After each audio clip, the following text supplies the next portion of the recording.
Good afternoon and welcome back to College Football on Tap, brought to you by the On Tap Sportsnet. I'm your host, Chris White, joined alongside by Bruno Ogier. Bruno, how's your weekend? Hey man, it was all good here. The Bears couldn't ruin it, Notre Dame couldn't ruin it, so nothing Makes it a ruined. little easier. Yeah, and I won quite a bit of money yesterday. Not so much Yeah, on I saw those in the group chat. You had a good was it a good day or good weekend? It was a good day, not a good weekend. The college football world was very fucked up again. But that's as expected, per usual. Can't always be hot, right? Yeah, I I went for 2 weeks on college football, and then all of a sudden, no, you can't win on there anymore. Um, so I mean, it's my fault for betting the Big 12 per usual. 0-4 on the Big 12 game. So um, Yeesh. you know, I said it beforehand that I hate betting the Big 12 because of that reason, and then here we go, betting the Big 12, and it's all messed up and everything sucks, and yeah, I hate it. I just hate it all. But you know what? The NFL was good to me for once, so that's fine. Well, there you go. But not Big 12, but a different Texas team. Some big news out of Texas A&M. Jimbo Fisher no longer with the squad. I know you wrote up a little something on that over the weekend. Yeah, when I woke up yesterday, my sleep schedule is freaking crazy. So I woke up early when I normally wouldn't, and wish I didn't. But I was up early, and I'm like, oh great, Jimbo Fisher's about to get fired. So wrote a little article up early in the morning yesterday. And yeah, I think that this is something that this show has been calling out for a little bit now.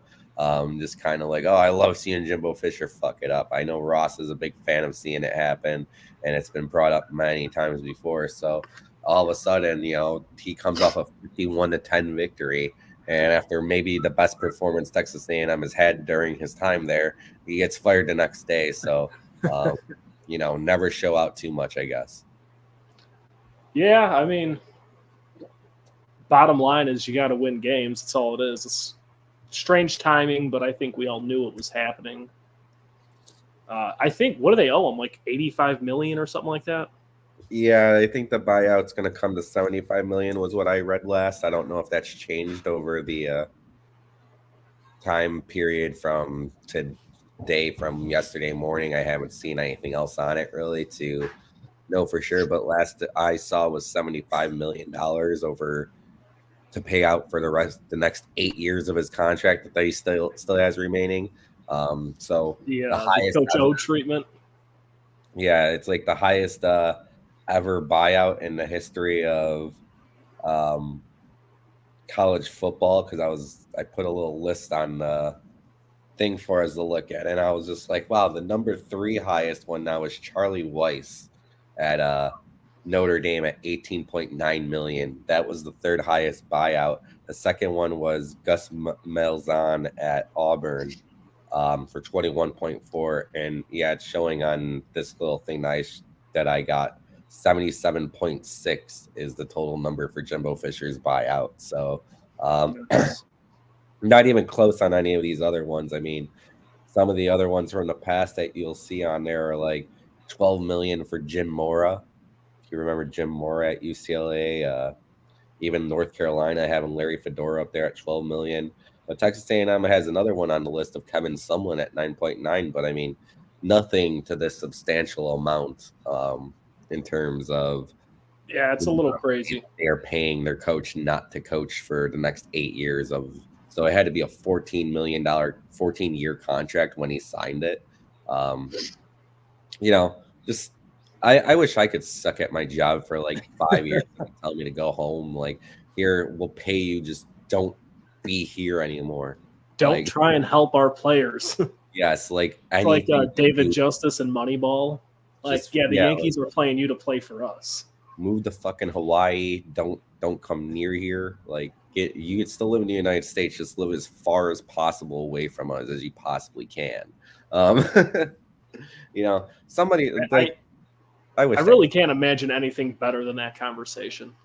Yeah, Maybe honestly. it's the laziness of me speaking, but if someone's like, "Hey, here's roughly $80 million. Don't ever show your face here again. Yeah, I mean, Adios."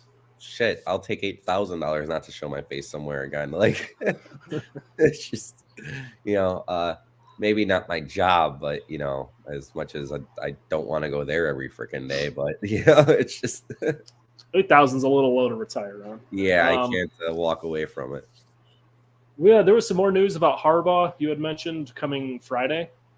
Yeah, so Harbaugh obviously wasn't able to coach the game against Penn State on Saturday. It didn't make much of a difference. Michigan was the better team throughout that whole entire game. But yeah, Jim Harbaugh will be having a trial or be going to court on Friday in order to try and get this relief so that he can coach the rest of the season until there's an actual verdict in terms of if he's involved in the stealing scandal, how the repercussions should really be played down instead of just a random mid-season, you're suspended type deal. Something that's been obviously, it's very emotional for the Michigan school right now. You saw it in their coach after they won the game on Saturday. He was they're all behind him. Harbaugh died. There's a lot of emotion involved in what's going on right now, and Harbaugh wants to get back out on the field. Obviously, he wants to be able to coach his team, especially when everything is on the line, and this is going to be it. I don't see him being the head coach at Michigan next year. I kind of just see this all being one big giant thing leading to the end, and probably his. Well, why don't we just shake hands and go our separate ways? Situation. I think it's time for him to go back to the NFL and get away from the college game, because it's all becoming too much scandal, and it's Pete Carrolling himself. Yeah, it's just not looking good for Harbaugh in terms of what's left in terms of his college days. And it seems like the Big Ten in this instance is trying to just wash their hands of him before it gets any worse. Kind of comes back to something I said a few weeks ago with Kevin Warren leaving to become the president of the Bears. It's like he left this shit show right in time before the Big Ten became this, like, all Northwestern, Michigan State, Michigan, yeah. Well, he was getting all this praise, and then of how great of a job he did, and then as soon as he walks out the door, everything that's been going wrong in the Big Ten comes out within a matter of 3 months. It's been absolutely crazy that it's just, this is the conference of news, I guess, because that's all there is scandal and problems and all these things. And the new president of the Big Ten is just like, what the fuck did you leave? He's just sitting in fucking hot water nonstop. Yeah, he's just like, he hasn't had 8 hours of sleep in months. But so obviously depositions and all that shit's going to go down. It's going to be different. We're going to hear about Harbaugh. Obviously, that coach, I don't remember his name, the one that was physically going to the games, can't imagine we'll ever see him on a sideline again, unless maybe it's his kid's peewee game. Yeah. Well, he can still buy tickets to games, right? It just can't be Big Ten games. Yeah. Still buy tickets. Out for Oregon. But with that, you didn't have nothing else, did you? No, there's no other big news. We can jump into what happened Saturday. Pretty decent slate. Couple of very good games.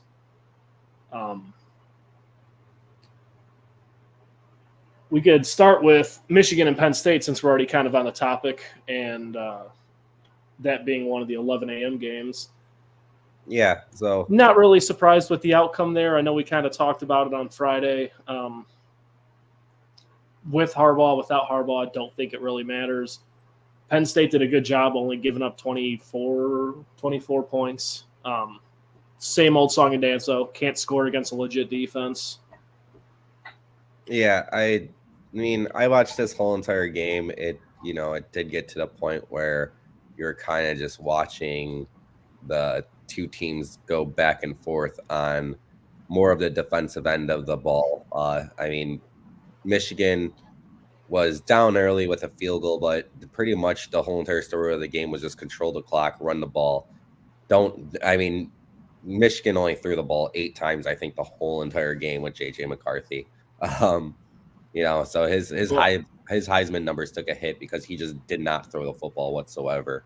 Yeah, they played conservative. Penn State started with the ball, right? Didn't they go like 7 minutes and end up with 3 points, right, Yeah. to start the game off? Yeah, they came out quick, and it looked like they were going to go all the way downfield. But per what has been kind of usual for the Penn State team, not able to finish in the red zone. Michigan's a very good red zone defense, and that's pretty much was the story of the game. Penn State wasn't able to really get into the end zone at all. They were being held to field goals. They could get downfield a little bit. Like they were letting Drew Eller throw the ball a little bit more than you may expect. He did have the one rushing touchdown that he did have in the game, but it wasn't anything through the air. And it was just, he threw the ball 22 times. He doesn't throw the ball past 5 yards very often. He tried a couple of times and it really didn't work out for him there. And he was still he only completed like 10 passes, I think, for 70 yards. I think there was a total of 130 yards passing between the two quarterbacks. So it was a very ground centered game. Penn State had to do more offensively in order to get the ball downfield. Was pretty much the only way they were going to win this game. Michigan just played conservative, controlled the clock. Blake Corum was able to run the ball. It was more of a huge couple of chunk plays for him more than anything. He was getting stopped at 1 yard gain here, 1 yard gain there, and Penn State was doing a good job. But once he got out in the open field at any point, like he busted a few for 20, he had a big touchdown run, and yeah, he broke off for almost 50 yards one time. Yeah, so it was all, and that's all it really was. It was they even they used their other change of pace back, Donovan Edwards, I believe his name is, and he got in the end zone once. So, and that's where the game was. It was Corum in the end zone twice. It was not really so much seeing J.J. McCarthy do too much. Not even much with his legs. They kind of had a game plan for containing J.J. McCarthy there, but they didn't really have the ability to completely stop the run. Michigan being a little bit more physical, just kind of everything that you would have expected in this game. Not a large scoring game, but Michigan still able to cover pretty easily. It's just kind of what we expected in terms of what we were going to see out of Penn State. Yeah, that's what the story's been for the past 3-4 weeks, however long it's been since they played Ohio State. Obviously, anybody could kick the shit out of Iowa. But, no, their ground game was outstanding. Like you said, 3 touchdowns between the two backs, 36 attempts. Am I crazy? Didn't J.J. McCarthy throw like 6 of those passes their first drive?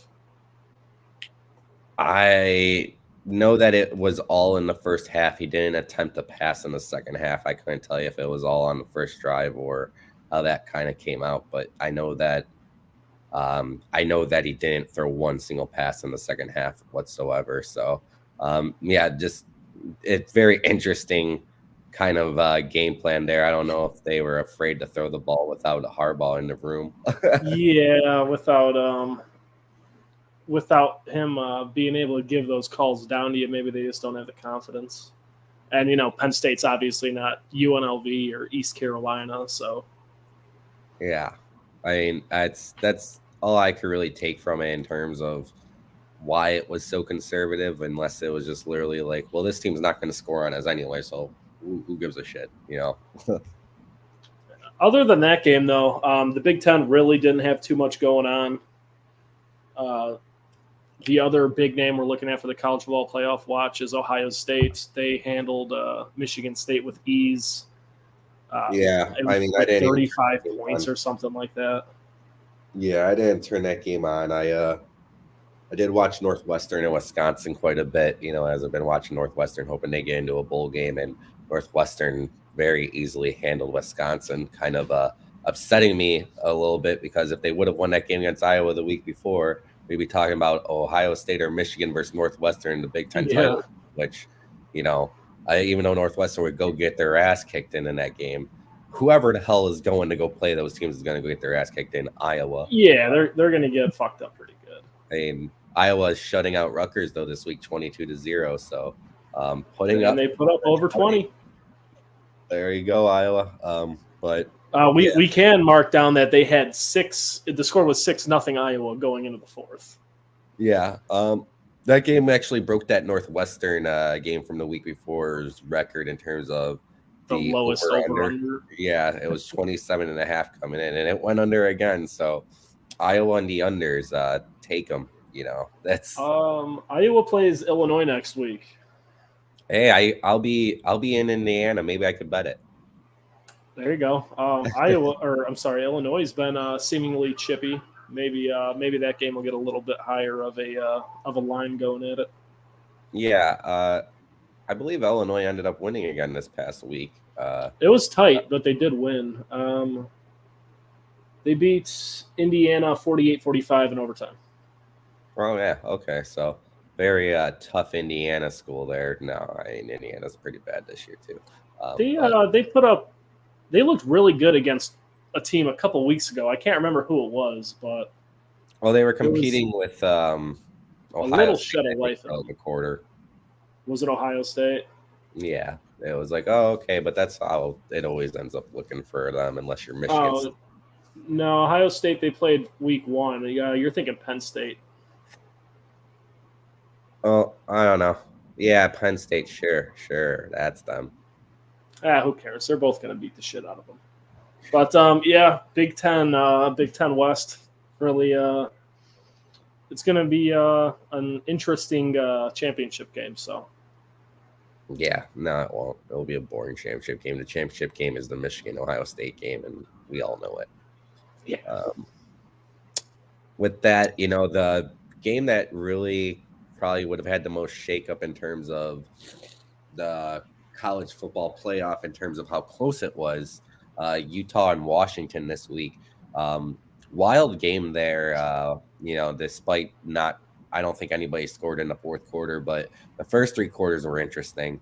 I was kind of fading in and out. I slept a lot on Saturday. I had a completely sober Saturday watching college football, laid on the couch all day, and I was like up and I wasn't up watching this game. And I just remember like looking at the screen and seeing a Washington player returning one and dropping the ball right at the 1-yard line and not getting into the end zone. And then a minute later, a safety happening on Utah. So it was like the complete like flip of emotions there. Yeah. It like completely crazy stuff happening. It looked like for a minute, Utah was going to have a good opportunity to pull this one out. Their offense was really going at Washington early. Washington was able to score right out the gates. Utah was able to come right back downfield. And I was like, damn, okay. And I mean, who are these guys? Yeah, and I mean, it continued on there for pretty much the first half. Was a lot of like punches being thrown back and forth in terms of the scoring. And you don't expect that kind of game when Utah's involved. You expect Utah to play defense and keep themselves in the game that way. And it was actually their offense who came out there and performed early.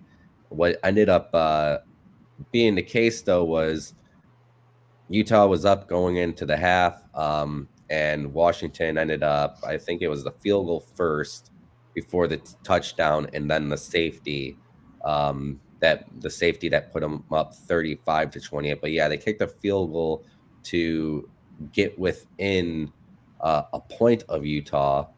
And then the next drive, Washington was able to score again, and Washington could have ended up going up big if they didn't end up dropping the ball on the 1-yard line and having to get that safety. So kind of crazy third quarter there. And then I sat there and kind of faded out in the fourth quarter again. And I was kind of glad that I did, because nothing else really happened in that game. Utah started to play Utah-style defense, but Washington was playing defense right back on top. And that's pretty much, it was a tale of two halves for the most part. But Utah, for a minute there, it looked like Utah might have been the team to take Washington down, kind of make things a little bit more. I don't even think it would help in terms of the way that the college football playoff looks, just because Washington is the 5 right now, and they're going to have to play Oregon again. And that game will decide who's the team that's most likely looking on the outside in. I could see it being a thing where Michigan loses to Ohio State as them playing a championship game that the winner of Oregon and Washington gets in over them. Same thing with that Alabama-Georgia game. Like, that is guaranteed now. You could see Alabama kind of jumping Georgia and getting in, and does Georgia get knocked out in that point? Like, it's going to be stupid to see what they decide to do after the championship Saturday aspect of the college football season. Yeah, there's going to be a lot of fumbling and mixing around coming up these last couple of weeks. But what I really liked about Pac-12 football this weekend was Oregon USC. I know I had my bet riding on that.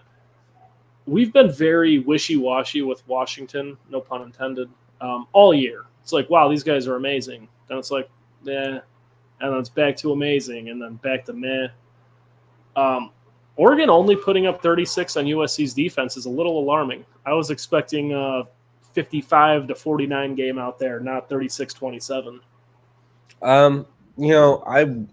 I watched most of this game. It was, me and my fiance were catching up on TV shows and stuff, and this was the game that I decided to put on the bottom corner since it was a late game and all. But yeah, it wasn't so much that Oregon was having a hard time scoring so much. It's just the way that the drives kind of took their time. Outside of the quick touchdown pass to Troy Franklin in the first quarter, and then they even the first drive to Tez Johnson. They went out there and they were scoring really quick, long drives, huge chunk plays. USC doing what USC does, giving up the big plays, not able to even make contact with players before they're gone on them. And USC kind of settled that down quite a little bit, and Oregon was more or less taking their drives where it was having a lot more time with the ball, but not being able to go and get 20, 25, 30 yards per play. And that's what a lot of these teams have been doing to USC all year, is just dropping these big plays on them time after time again. Oregon kind of just more or less played more meticulous than you would expect them to, but I don't think that they really had a hard time moving the ball on them in general. Or USC did end up having a really good second half on a defensive end of the game, though, as compared to what we have seen from USC in the past. And maybe that's just part of the aspect of firing their defensive coordinator and kind of changing things around and making adjustments to see what works instead of just continuing to just go get punched over and over and over again. Same awful game plan every week. Yeah, don't get it twisted, though. Bo Nix had over 400 yards passing, 4 touchdowns. He had no problem whatsoever moving the ball on him. Just more or less kind of an NFL-style game compared to what we're normally used to seeing, because they did take their time getting downfield. They just didn't sit there and constantly be like, okay, well, 77-yard play here, 85-yard play here. No, they just did that in the first quarter and then kind of just took their time getting downfield. They even had a running back with over 100 yards rushing, so they put over 500 yards of total offense on them. So it was nothing really that new for USC on that end of the ball, despite what the score might have said. Yeah, I admittedly fell asleep a little early into that game after working Saturday, and then I did some yard work and then chasing kids around and whatnot. I was flipping between the Duke North Carolina overtimes and the Oregon USC game. Excuse me. And I ended up just knocking out. So I did catch some of it, not all of it. That's just such a weird outcome, putting up, what would you say, over 500 total yards and only putting 36 points up on the board. So yeah, it was just a different style of game for sure. But it didn't ever there was never a moment like watching a game that you were like, oh, USC might actually have a shot at taking this game. It was Oregon the whole way through, and it was just typical Bo Nix. And what this game really did was it cemented Bo Nix as the favorite now to win the Heisman. He doesn't seem to have a dud game like you've seen from Michael Penix and seen now from JJ McCarthy. I think the only person who's actually raising and might be in the top 3 that's not a quarterback now is Marvin Harrison Jr. I think he's number 4 now in terms of the betting odds. I think he's gotten up to like plus 500. So is Bo Nix number 1 now on DraftKings or whatever? Yep. And Harrison's 4. Who are 2 and 3? It's got to be JJ and Michael. Penix is 3. Daniels is 2nd. Oh, okay.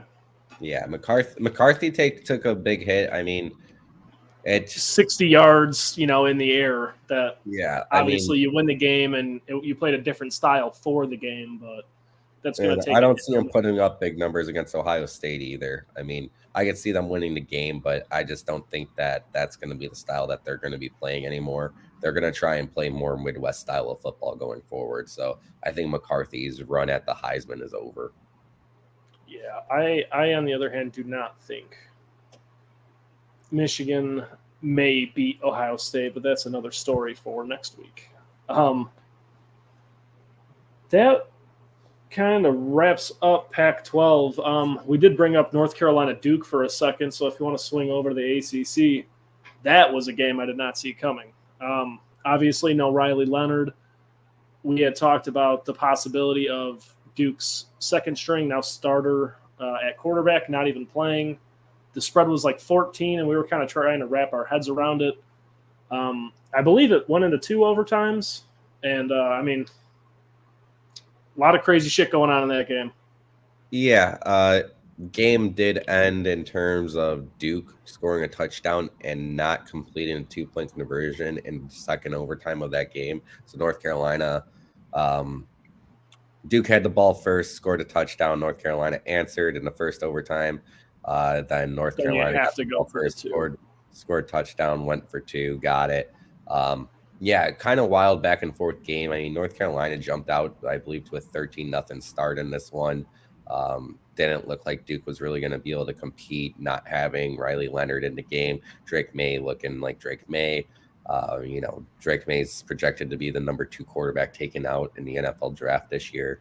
And it looked like North Carolina was just going to finally get back on track in terms of something like a team that we hyped up a lot earlier on in this year, as we liked North Carolina and Duke and watched a lot of North Carolina and Duke for the first 3, 4, 5 weeks of the season. And then, things just kept on getting worse for Duke, and North Carolina all of a sudden just was losing schools that you don't expect them to lose to, considering where they were. I mean, it was once they got ranked in the top 10, like the dagger of the 10 spot.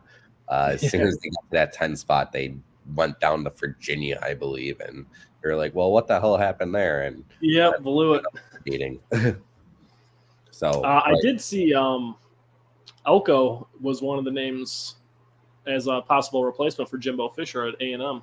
Yeah, I know that there's quite a few names that are out there right now in terms of that position. I saw a list of like 8 guys. I'm like, man, it's not really slim pickings. I might throw an application in. Yeah, I know that my cousin who lives down in Texas is saying that the Texas San Antonio coach might get it. I know that team right now is undefeated in conference. They were a team that I bet on earlier in the year, and they lost inside their dome, and everyone's like, well, they don't lose in the dome. And I'm like, well, they do lose in the dome. Well, they did. Okay. Yeah, but I heard Dan Campbell was a possibility. I can't imagine that, but yeah, he's a long shot. It'll be interesting to see. I think that they're going to want to go more towards a younger head coach that kind of could bring more to it. I did see a little thing on Coach Prime going to Texas A&M today too. I saw that as I was putting together our little preview sheet for the show. That's I'm not going to speculate on that until there's more substance behind it. It's like, I don't know if that would be a great move or a bad move for Coach Prime at this point. Like, as now you're going to be ripping and tearing it again. And like, man, how many times are these kids going to sit here and have to transfer to what school they go to? Like, they're going to have. I mean, I think you got to finish out what you started at Jackson State. Those incoming freshmen, just leave them be at Colorado. Yeah. Once that class is out, if you want to make the jump, but if you make the jump to A&M, you lose out on possibilities of other big schools, I think, because you can't just go to A&M, coach for 2 years, and then say, see ya, I got an offer from, I don't know, LSU when they fired Brian Kelly or, something along those lines. And I think he's probably holding out for something a little bigger than A&M. Don't even speculate or even put the idea of him going to LSU, because even when Brian Kelly does get fired, I don't want him to coach LSU. Like, ew, that's disgusting. Bring Coach O back. Ugh, yeah. I mean, I don't care for it. It's just I don't like LSU in general. It's like just their yellow's gross. Like that ain't like, this is yellow. Like Oregon yellow's fine, but that LSU yellow, disgusting. Like I don't even want to look at that shit. What about what's Michigan? What do they call it? Maize? Yeah, I like that. It flows good with the blue. Most things do flow good with that kind of blue. More on the ACC. Florida State only defeating Miami, the U, by 1 touchdown, 1 score. The U, someone we kind of thought was pretty solid, turned out to be their own worst enemies. Blowing games, stupid decisions, some real Madden bullshit. Destroyed their undefeated season a month ago. I admittedly did not watch maybe more than 2 minutes of it. It was a flipper game, which did not last very long. But do you have any thoughts on that one? No, that was when I was in my sleepy period, and I honestly didn't see much that was going on. It wasn't a game that was going to get too much attention from me, even though it did look like it did get close there at the end. And I know that Miami had a chance to tie it up with a late drive, and Van Dyke ended up throwing a pick to end up losing it. But Miami did give them a scare. It is something to kind of look forward to in the coming weeks. Florida gave LSU a little bit of a run for their money this week. Florida has to play Florida State in 2 weeks. That's not going to be a joke game for Florida State. They're going to end their year with Florida and most likely Louisville, and Louisville's an odd team as well. So it's not all said and done for Florida State to go undefeated and ride into the college football playoff at this point. I could definitely see Florida kind of giving them a run for their money. And if it's not Florida, God only knows what kind of Louisville team we're going to see, because they are one interesting football team there. I mean, they are. I can't really make sense of them. I know, yeah. I had mentioned on the show Friday that I think with all the Washington ups and downs, I still thought Florida State was the weakest of the undefeateds. And Travis, not a bad game by any means. I mean, 19 for 31, 265, and a touchdown in the air. 8 rushing attempts for negative 30 yards. It's not the worst thing we've ever seen, but it's not how you want to see him finishing up the season.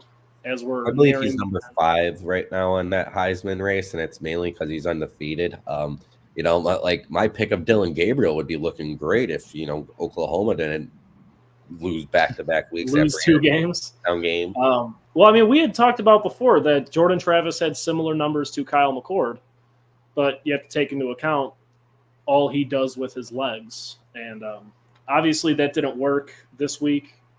Might be a big reason why we saw 1-score game instead of more, but I mean, it's all because too that Florida State they're playing better competition. Florida State's schedule, without a doubt, is one of the weakest of the undefeated teams. Even Georgia has it tougher. I mean, not taking anything away from Georgia now. You said I said last week that they were just bored with a lot of these teams. Well, when they have to get up for a game, boy, do they, because they fucking destroyed Ole Miss this week. I mean, it was not even a game. I think they're a bona fide number 1. Maybe number 2, but they're proven. I think it's time to stop talking about Ohio State being better than them at this point. Like, I don't see it. I don't get it. Once Georgia had to play against good schools, that they're just doing what they do. And now They already have it locked in. SEC title game with Alabama. It's happening. We're seeing it again. The usual suspects, but in a way, good. It's the best game to watch. It's gonna be the best game on television for us to watch probably that whole entire day. Because I know that the Oregon-Washington game will be on Friday night. But in terms of that Pac-12 does the day before, right? Yeah, I know that champ for the last time ever.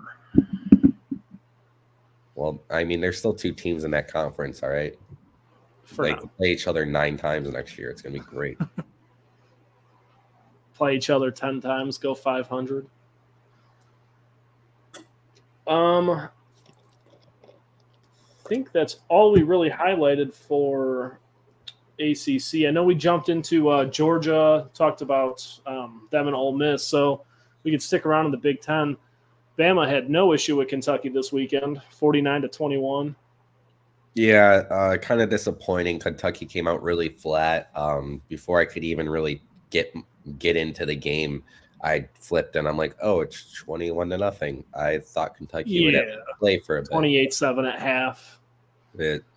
So that was not a good one at all. Georgia doing what Georgia did was, we already talked about a little bit, but I mean, there's not going to be any stopping them. But the game that was really the highlight game for the SEC out of that Georgia Ole Miss game, another shocking, like crazy blowout, Missouri and Tennessee. Missouri just manhandling Tennessee. Not the way that a lot of people would have drew this one up, but I'm excited to see that Missouri is going to have a really good shot at a New Year's Six bowl game this year, because they've been a fun team to watch, and getting that win is just big for them. And now Tennessee gets to get back up and have to go play Georgia next week. So have fun with that one, Balls. I don't think this is going to be a good end of year stretch for Tennessee. Very easily right off Tennessee now. They are going to have definitely have some issues next week. I know the running back Schrader, who I've been pretty high on the last couple weeks, he went over 200 yards on the ground.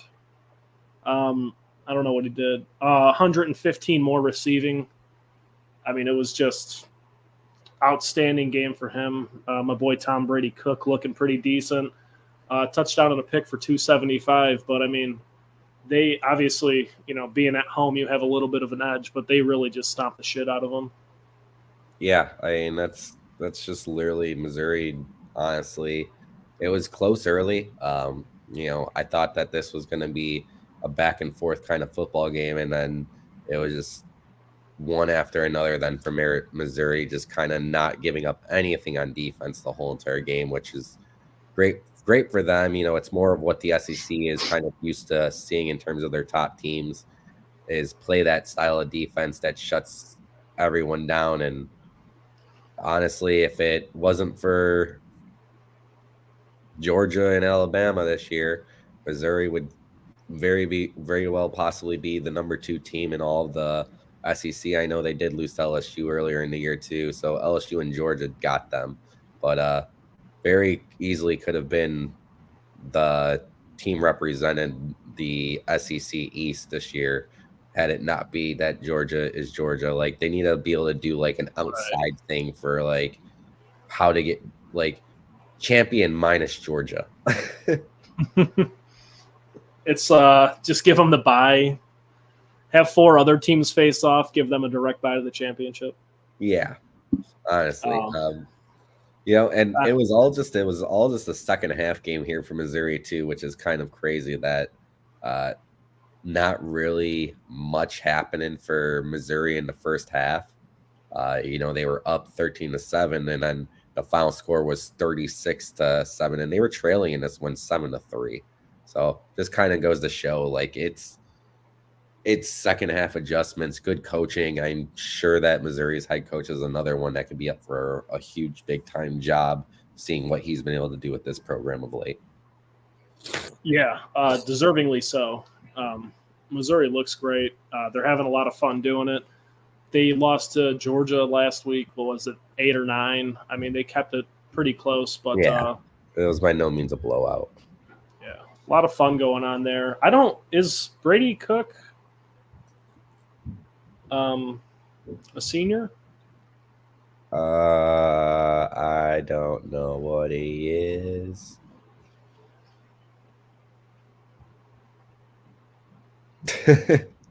I'm trying to find it. I'm just having no luck.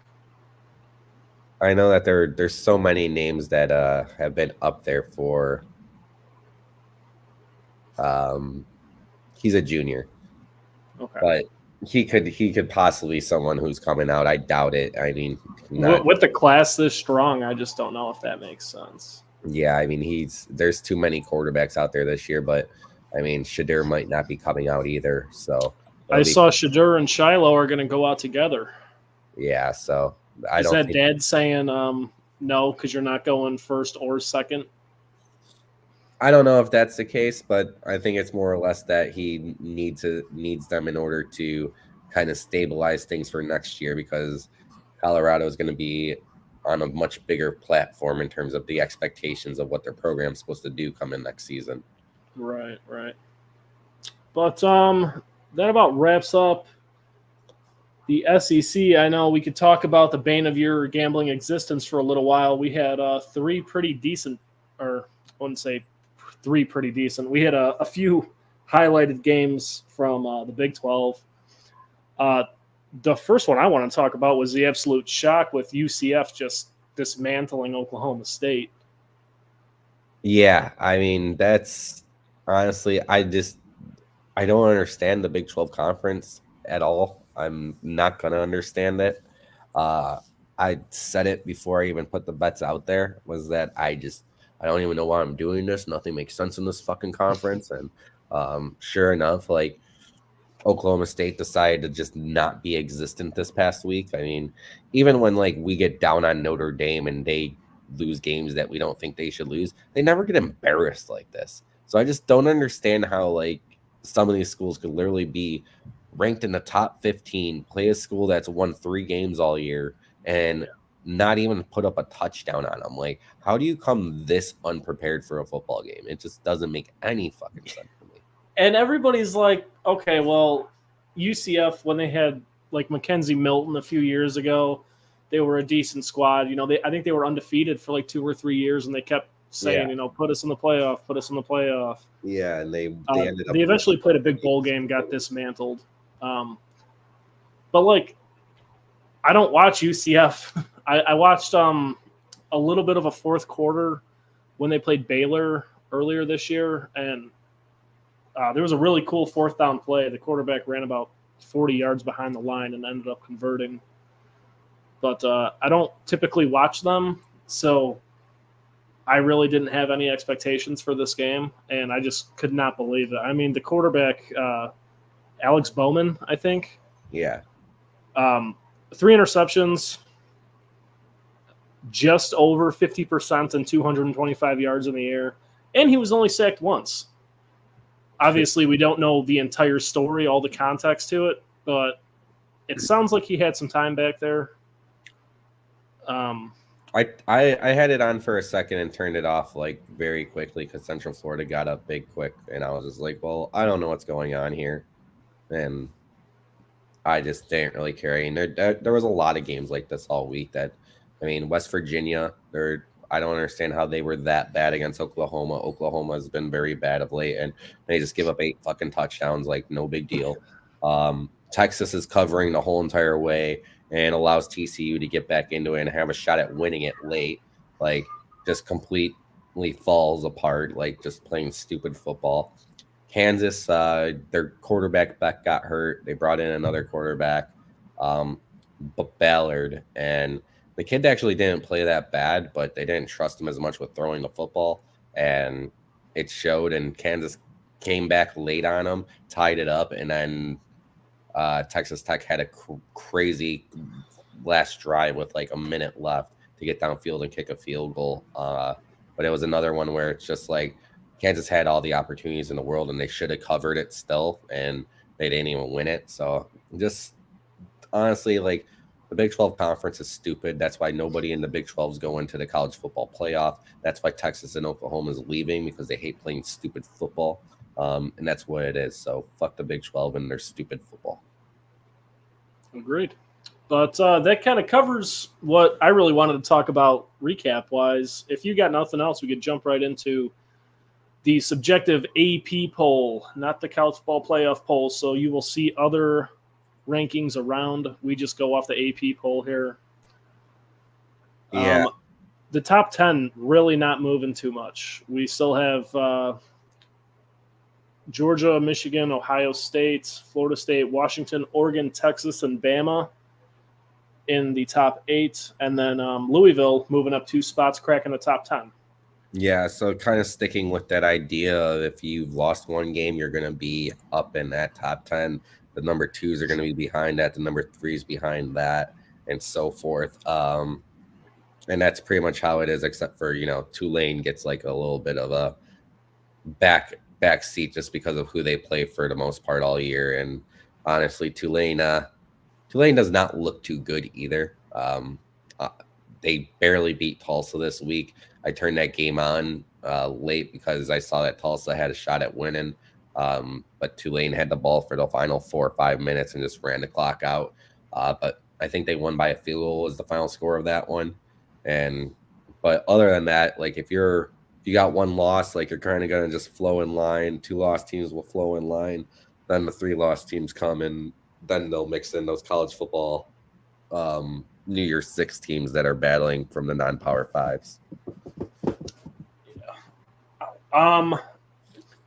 Oregon State falling into the dreaded top 10, so expect a loss coming soon. And Missouri, after falling to Georgia and then playing a huge game against Tennessee, moving up 5 spots into the 11.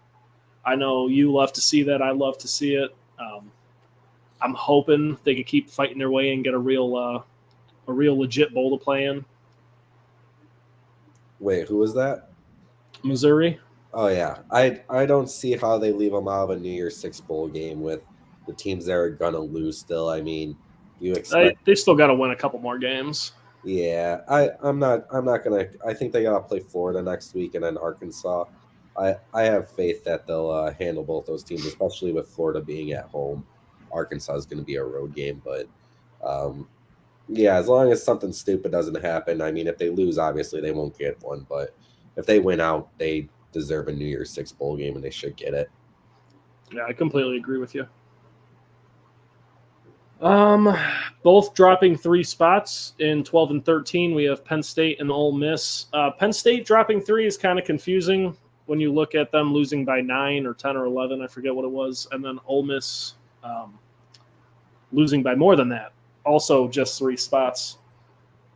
Still, like you were kind of saying, they're going to kind of bundle those 2 lost teams together, the 3 lost teams together, the 1 lost teams, and obviously the 5 undefeated teams we have. But yeah, and like you're even going to see it like LSU is going to get the edge there as a 3-loss team just because they're LSU.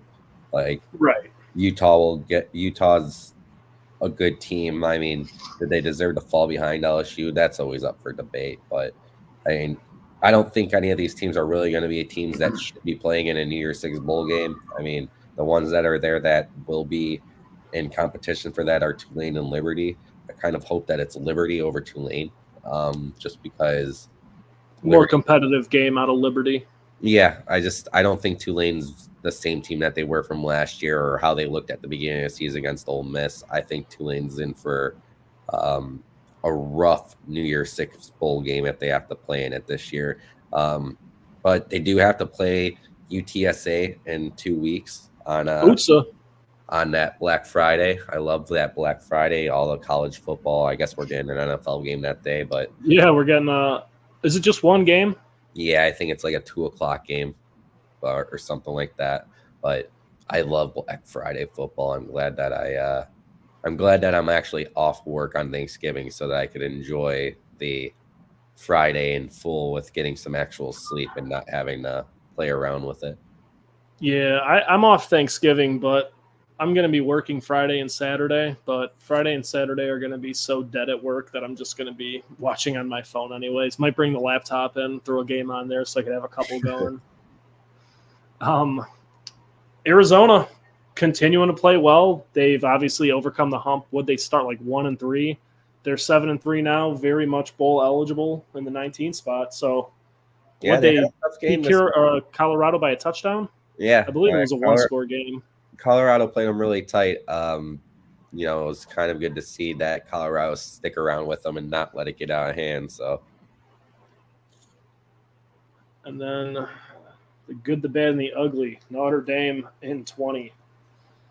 Tennessee dropping 7 spots after getting shit on is the correct terminology. In the 21. And North Carolina climbing back up. They're in the 22 spot now. Drake May's looking like Drake May. Yeah, I mean, they're still great game against Duke on Saturday. I still not very high on North Carolina anymore, but you know, for as long as they're ranked, they're ranked.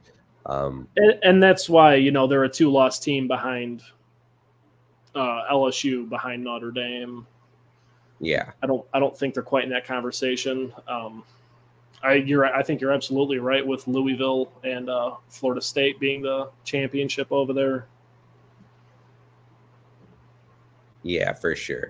I noticed that Oklahoma State fell 9 positions to number 24, and Iowa's not even ranked. I think that Iowa should be ranked at this point over Oklahoma State after a loss like that.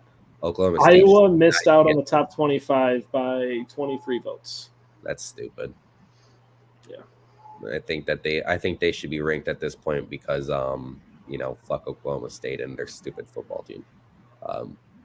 Sorry. Sure. But yeah, other than that, I look at as someone like, and one thing I do notice with the AP poll is someone did vote Texas A&M to get one vote. The one vote, yeah. I don't know if that was trolling or what, but that's gonna be me voting Notre Dame. They're on like a fucking 6-6 season, like, you know, you get one every 7 or 8 years, and I'm like, yeah, one first place vote. Yeah, honestly. Yeah, Liberty rounding it off at 10-0 with 133 votes, and then Iowa right behind them, 23 less at 110.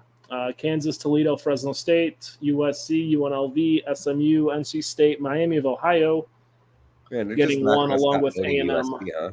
How many weeks in a row does USC have to lose to not get votes?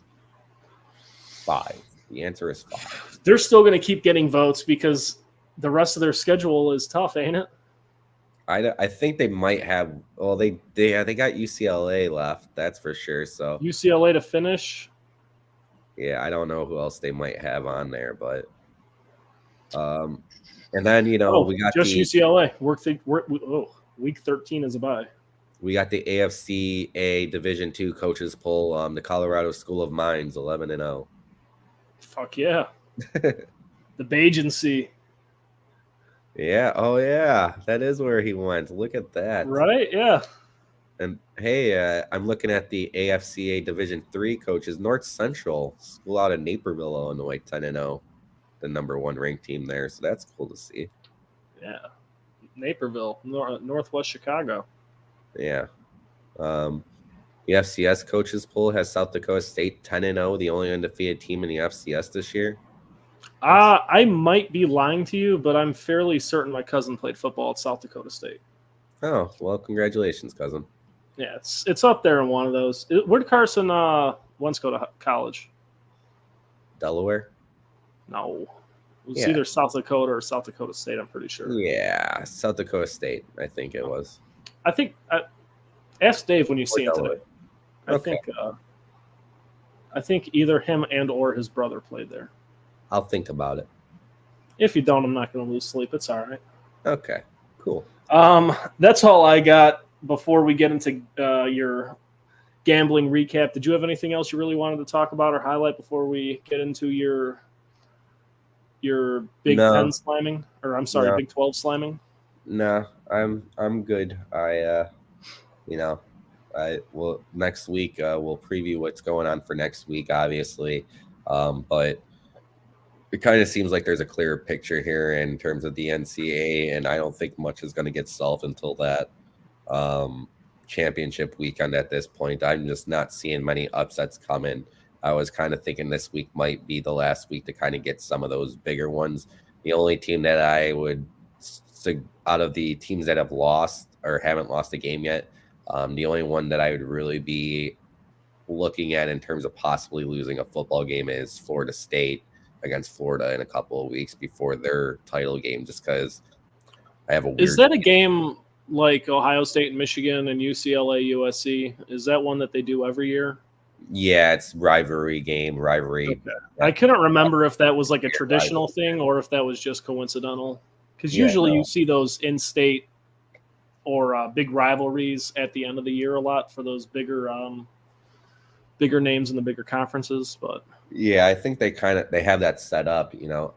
Something I did actually realize too. I think starting next year, Notre Dame versus Texas A&M is a thing for 2 years. So, that's great for Notre Dame. Yeah, so they could be in a little bit of a rebuild situation there.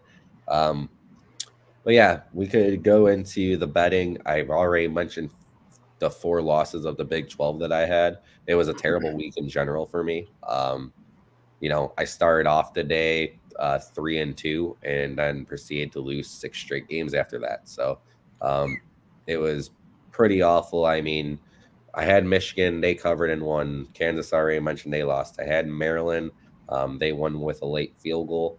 North Carolina State, they covered. I had them -1.5 against Wake Forest. Wake Forest I'll be seeing this weekend at Notre Dame.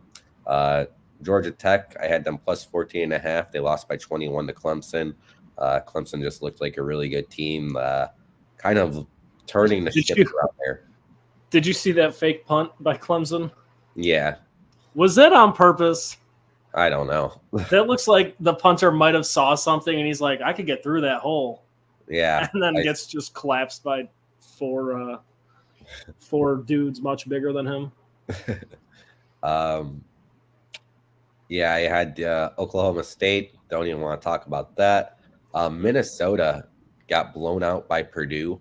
I don't know. I saw PJ Fleck as that short list for the Texas A&M job, and I'm just like, you want that coach? That guy with the can't even. It's a little easier to recruit down south. Maybe that's his problem. I think it ended up being 49-10 the final of that one, but that's a closer score than what it actually was. But really bad. West Virginia gave up 8 touchdowns to Dylan Gabriel. Did not have a good showing. That was a loss. Houston against Cincinnati. Houston at home. Cincinnati's been bad this year. Houston played like complete shit. They lost by about 10 or so, right?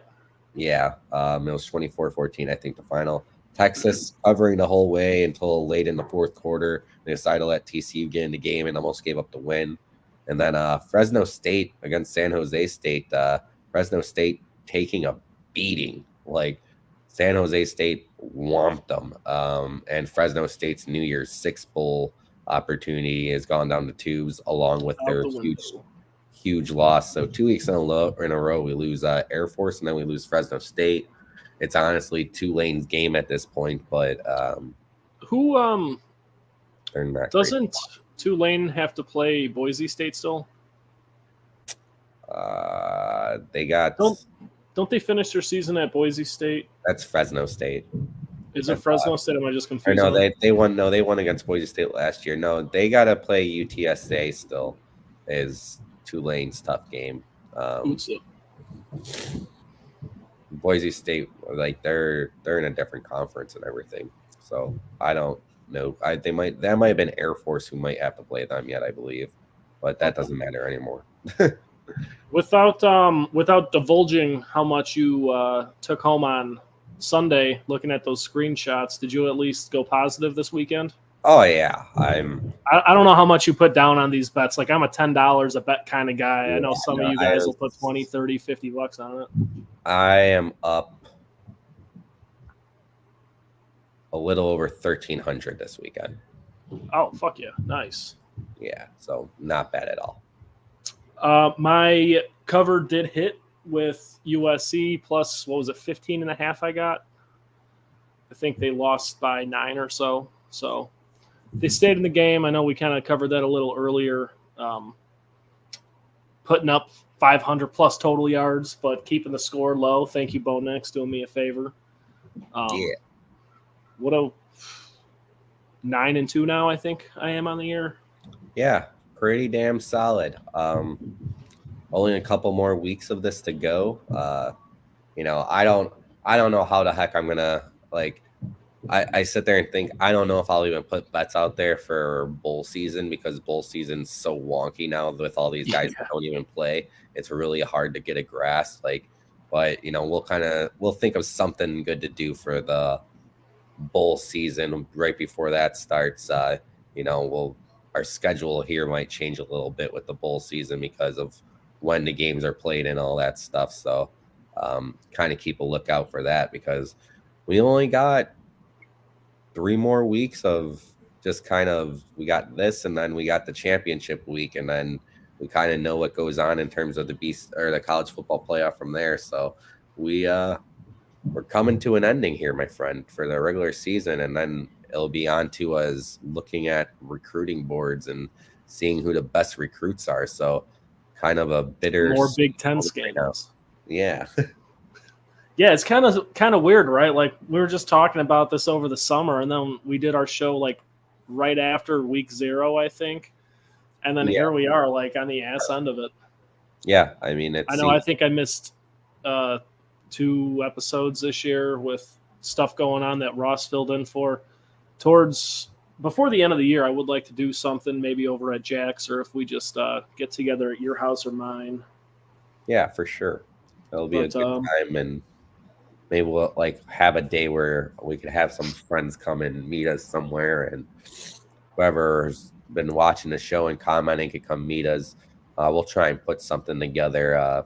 Get Zach, get Nick, maybe Pat and Joe, whoever's just around. See if I believe they announced the college football playoff before the Army-Navy game. So maybe if nothing's going on the day of the Army-Navy game, we could have people get together for the Army-Navy game somewhere, and that's always a fun game to kind of just put on your TV and watch. And I think they normally start that NFL schedule at that point too, where they play some type of week game. So I know that's a couple weeks away. I really do enjoy that Black Friday of college football. So we'll kind of see what goes on leading up to next week after this week kind of ends, and we'll go from there. Sounds good. Bruno, you got anything else for us? No, we'll be back on Friday right before I leave for South Bend to go see the Irish play.